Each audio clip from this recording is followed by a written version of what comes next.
ఢిల్లీ రాజధానిలో విద్యార్థులపై కేంద్ర బీజేపీ ప్రభుత్వం చేసినటువంటి దమనకాండ యావత్ భారతదేశం నిర్ధాంతపోయింది. ఇవాళ విద్యార్థుల మీద, ముఖ్యంగా విద్యార్థినుల మీద ఇవాళ సివిల్ డ్రెస్లో ఉన్నటువంటి పోలీసులు దాడి చేయడం, వారి యొక్క ఢిల్లీ నగరము వీధుల్లో మరి రక్తం కళ్ళ చూసే విధంగా దాడులు చేశారు. ఒక అమ్మాయి సీరియస్గా హాస్పిటల్లో ఉంది. ఈ విధంగా ఇది కరెక్ట్ పద్ధతి కాదు. ప్రజాస్వామ్యంలో అధికారం ఎవరికి శాశ్వతం కాదు.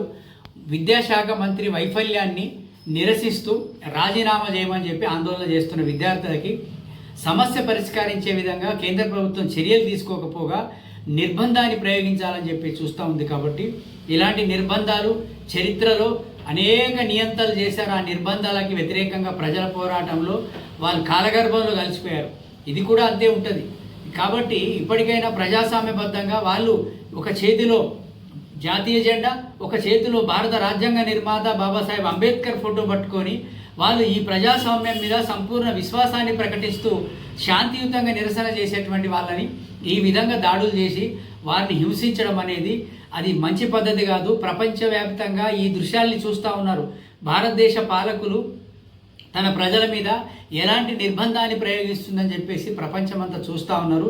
ఇది దేశానికి మంచి పద్ధతి కాదు.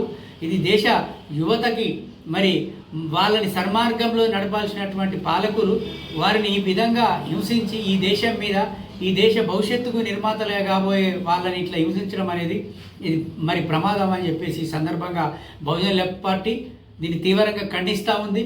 ఎంబటే ఈ సమస్యని పరిష్కరించాలని చెప్పేసి డిమాండ్ చేస్తూ ఉంది.